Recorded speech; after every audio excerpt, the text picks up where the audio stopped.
Assalamualaikum warahmatullahi wabarakatuh. Di sini saya Anggun Catur Putri dari Teknologi Informasi semester 3 akan menjelaskan mengenai konsep, sistem, persepsi, dan prinsip semiotik pada desain grafis komputer visual.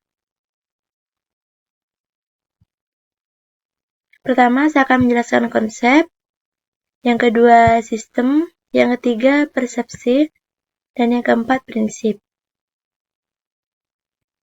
Untuk selanjutnya, saya akan menjelaskan yang pertama konsep semiotik pada desain grafis. Semiotika dalam konteks desain grafis berfungsi untuk memahami bagaimana makna dihasilkan melalui penggunaan tanda dan simbol visual. Setiap elemen visual yang ditempatkan dalam desain memiliki dua aspek utama. Yang pertama ada notasi, makna literal atau langsung yang diberikan oleh elemen visual. Contoh sebuah gambar pohon secara denotatif hanya menunjukkan pohon. Yang kedua ada konotasi, makna tambahan yang lebih dalam seringkali dikaitkan dengan perasaan atau simbolisme budaya. Contoh gambar pohon dapat mengisyaratkan kehidupan, pertumbuhan, atau alam. Misalnya penggunaan warna hijau pada produk ramah lingkungan mungkin menunjukkan secara denotatif bahwa produk berwarna hijau, tetapi secara konotatif. Hijau melambangkan alam dan keberlanjutan. Selanjutnya, yang kedua, saya akan menjelaskan mengenai sistem semiotik pada desain grafis.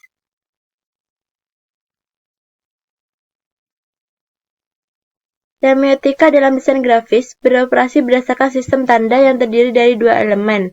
Yang pertama ada signifier atau penanda, bentuk fisik dari tanda misalnya gambar, warna, atau teks. Yang kedua ada signified atau petanda, makna atau konsep yang direpresentasikan oleh penanda tersebut. Sebagai contoh, yang pertama sebuah ikon hati atau penanda dapat menandakan cinta atau kasih sayang atau petanda. Yang kedua, sebuah gambar api sebagai penanda bisa menandakan bahaya, panas, atau bahkan semangat. Petanda tergantung konteks. Yang ketiga, saya akan menjelaskan mengenai prinsip semiotik dalam desain grafis. Dalam desain grafis, tanda-tanda ini terbagi menjadi tiga kategori. Ya, pertama ada ikon, tanda yang menyerupai objek yang diwakilinya, seperti peta menggambarkan wilayah geografis.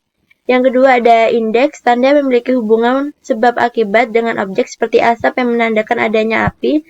Yang ketiga simbol, tanda yang maknanya dihasilkan dari kesepakatan sosial atau budaya, seperti warna merah yang melambangkan cinta atau bahaya tergantung konteksnya, atau tergantung situasinya. Untuk menciptakan komunikasi visual yang efektif, ada beberapa prinsip semiotik yang perlu diterapkan dalam desain grafis. Di sini saya akan menjelaskan prinsip semiotik pada desain grafis. Yang pertama, keterbacaan atau legibility. Elemen visual seperti teks atau ikon harus mudah dipahami oleh audiens. Jika pesan visual sulit dibaca atau dikenali, maknanya akan hilang. Yang kedua, ada konsistensi. Penggunaan simbol dan gaya harus konsisten di seluruh desain untuk menjaga keterpaduan makna. Penggunaan warna atau ikon yang beragam untuk satu makna yang sama dapat membingungkan audiens. Yang ketiga, kesederhanaan atau simplicity. Desain yang terlalu rumit dapat menggamburkan pesan. Desain minimalis seringkali lebih efektif dalam menyampaikan makna yang jelas. Lalu ada kontekstualitas, elemen visual harus sesuai dengan konteks sosial, budaya, dan audiens yang ditargetkan.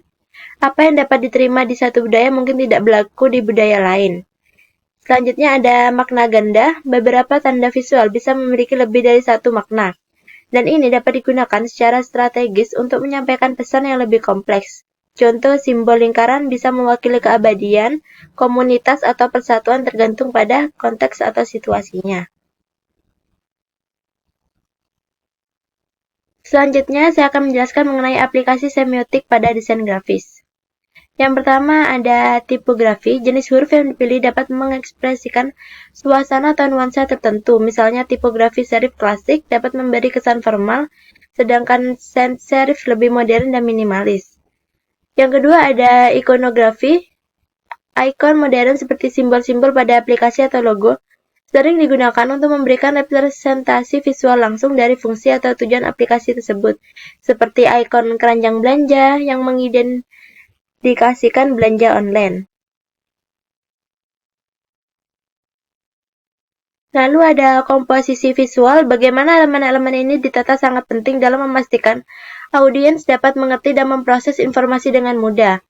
Komposisi yang baik harus menuntun mata audiens melalui desain secara teratur, memastikan elemen-elemen penting terlihat dan dimengerti dengan cepat.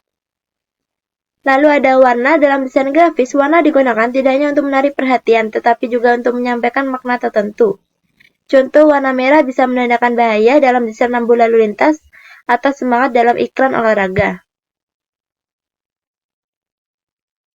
Berikut daftar pustaka atau sumber-sumber yang saya ambil materinya. Terima kasih, sekian dari saya. Wassalamualaikum warahmatullahi wabarakatuh. Semoga bermanfaat.